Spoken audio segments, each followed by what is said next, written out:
అదే RTV app వార్తల్ని క్షణాల్లో చదివే అవకాశం ఉంటుంది. ఒక న్యూస్ పేపర్, ఒక టెలివిజన్ ఛానల్ మీ చేతుల్లో ఎప్పుడూ ఉంటాయి.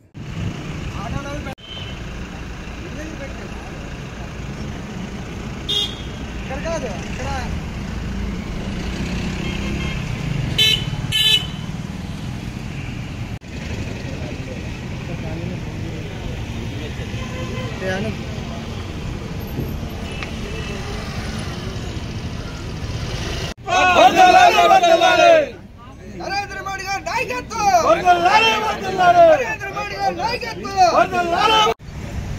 అనకాపల్లి పార్లమెంట్ సార్ కొంచెం సైడ్ మధ్యలో లగండి మీరు అన్న నమస్తే గారు కొంచెం మైక్ వెనకాలండి సార్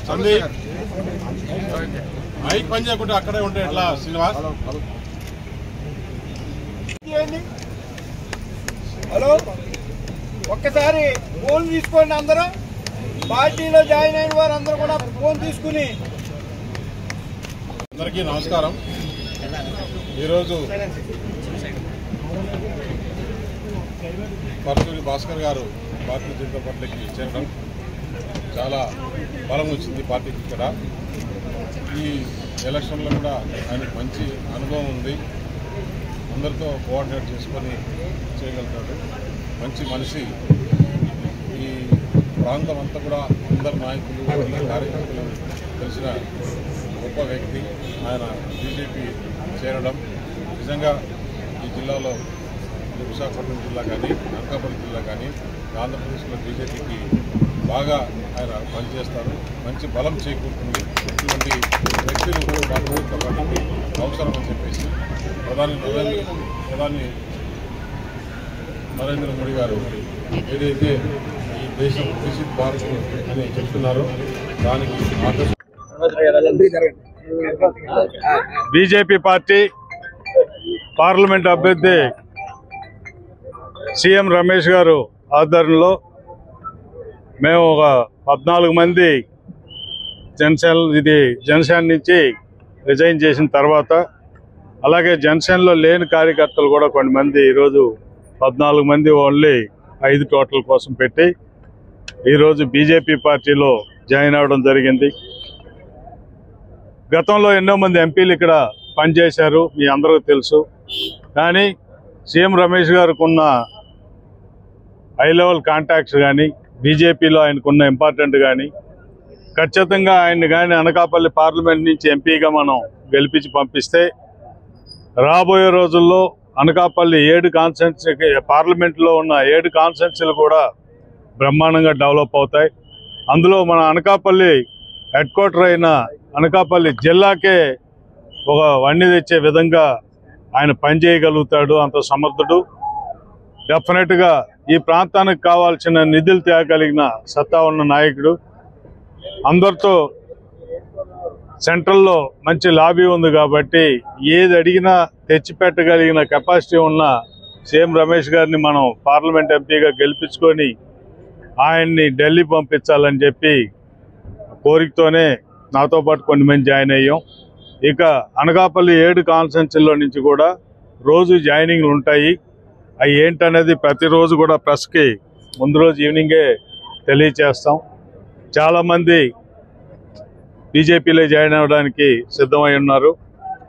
ఖచ్చితంగా ఇంటర్నల్గా మా పార్టీలు తెలుగుదేశం, జనసేన కాకుండా డిఫరెంట్గా ఉన్న క్యాండిడేట్లు చాలామంది కూడా చేరడానికి నాతో మాట్లాడుతూ ఉన్నారు.